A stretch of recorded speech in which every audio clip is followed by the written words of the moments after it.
Assalamualaikum warahmatullahi wabarakatuh. Halo, selamat pagi anak-anak. Bagaimana kabar kalian hari ini? Semoga kalian selalu dalam keadaan sehat walafiat. Sebelum memulai pembelajaran pada hari ini, marilah kita berdoa menurut kepercayaan masing-masing. Berdoa dimulai. Berdoa selesai.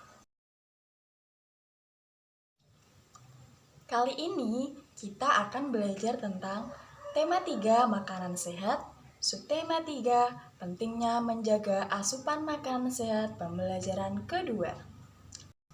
Sebelumnya, Ibu akan menyampaikan tujuan pembelajaran hari ini. Yang pertama, setelah mengamati berbagai macam penyakit pada organ pencernaan manusia melalui PowerPoint, siswa dapat menuliskan berbagai macam penyakit pada organ pencernaan manusia. Yang kedua, dengan kegiatan berkreasi, siswa dapat membuat poster penyakit yang menyerang organ pencernaan manusia. Pada pertemuan kali ini, kita akan belajar tentang gangguan pada sistem pencernaan dan cara merawatnya. Hampir setiap orang pasti pernah mengalami gangguan pada sistem pencernaan. Biasanya terjadi pada lambung, usus besar, maupun anus. Gangguan pada organ pencernaan biasanya disebabkan karena yang pertama, makanan yang tidak sehat. Yang kedua, pola makan yang tidak teratur. Misal saja seperti makan makanan yang berlebihan. Maksudnya bagaimana? Maksudnya, makanan yang terlalu pedas atau terlalu asam yang dapat mengganggu organ pencernaan. Yang ketiga, cara mengunyah yang kurang sempurna. Nah, sempurna itu yang bagaimana? Yang sempurna yaitu mengunyah sebanyak 32 kali agar kerja usus dan lambung tidak terlalu berat. Yang keempat, cara mengolah makanan dan menggunakan alat makanan yang tidak bersih, sehingga banyak kuman yang masuk di dalam tubuh kita. Apakah kalian pernah merasakan yang namanya sakit perut atau sembelit? Nah, pastinya kalian pernah yang namanya sakit perut. Kira-kira penyebabnya apa ya? Nah, mari kita simak penjelasan berikut ini. Gangguan pada sistem pencernaan. Yang pertama ada penyakit diare.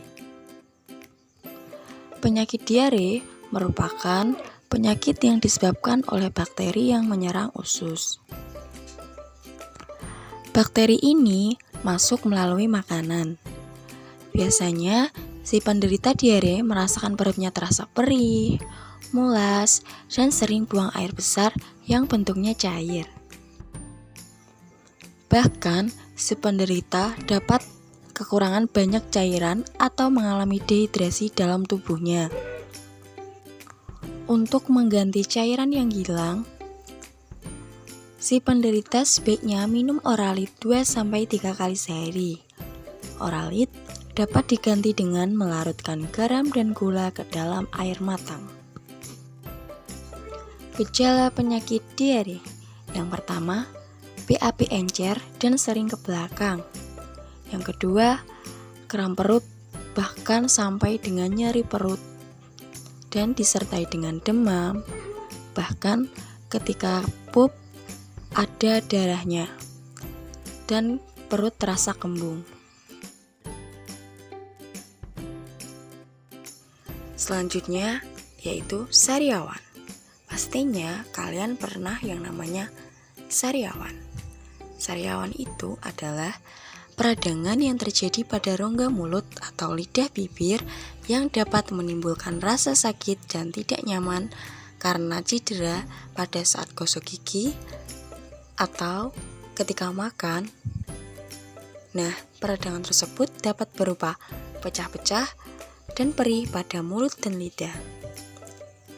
Penyebab sariawan adalah kuman, karena sariawan itu kekurangan vitamin C.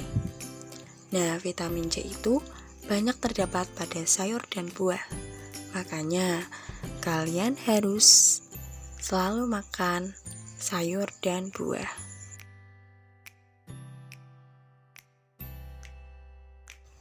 Selanjutnya, ada penyakit hepatitis. Apa sih hepatitis itu? Hepatitis adalah gangguan peradangan pada organ hati. Penyebab hepatitis adalah virus hepatitis. Penyakit ini umumnya menyerang pada anak-anak dan remaja. Ada beberapa jenis hepatitis, yaitu ada hepatitis A, B, C, dan E. Tanda-tanda seseorang terserang hepatitis umumnya yaitu seperti gejala flu disertai dengan badan lemah dan mual. Gejala ini disertai dengan nafsu makan yang berkurang, gatal-gatal pada otot sendi, dan mengalami demam. Virus hepatitis ini dapat menular melalui makanan atau minuman, bahkan cairan tubuh penderita. Virus hepatitis juga dapat menular melalui jarum suntik dan transfusi darah. Oleh sebab itu, untuk menghindari penyakit ini, makanlah makanan yang bersih. Dan jika ketika hendak disuntik, mintalah jarum suntik yang baru. Selain itu, untuk pencegahan penyakit ini dilakukan dengan imunisasi hepatitis. Nah, anak-anak sudah melakukan imunisasi hepatitis belum? Kalau belum, segera melakukan imunisasi ya, agar terhindar dari penyakit hepatitis. Selanjutnya, ada penyakit MAH atau radang lambung. Kebanyakan orang pasti pernah mengalami yang namanya MAH. Penyakit ini karena produksi asam lambung yang terlalu banyak. Penyakit MAH dapat disebabkan karena pola makan yang tidak teratur. Penderita MAH akan merasakan perutnya terasa perih, mual, dan kembung. Hal ini akan muncul saat perut terasa lapar atau terlalu kenyang. Untuk menjaga agar tidak menderita MAH, sebaiknya kamu makan makanan yang sehat secara teratur dan tepat waktu. Gejala penyakit MAH. Yang pertama, si penderita akan sering sendawa. Bahkan, si penderita sering masuk angin. Kemudian, mual bahkan sampai muntah. Dan nyeri perut bagian ulu hati, dan si penderita akan susah tidur, dan ketika pup, warnanya yang gelap atau menghitam. Penyakit usus buntu atau apendikitis. Penyakit ini adalah peradangan yang terjadi pada usus buntu. Penderita akan merasakan sakit perut sebelah kanan bawah. Apabila kaki dilipat ke arah perut, maka rasa sakit akan bertambah. Suhu badan si penderita tinggi. Nah, cara penyembuhannya yaitu dengan melakukan terapi pengobatan. Akan tetapi, jika sudah terlalu sulit untuk disembuhkan, maka perlu dilakukan operasi. Gejala penyakit apendikitis yaitu sakit perut akut, mual, muntah, dan kehilangan nafsu makan, dan si penderita mengalami demam dan sering buang air kecil. Selanjutnya ada penyakit tifus. Penyakit ini disebabkan oleh bakteri yang menyerang usus halus dan usus besar.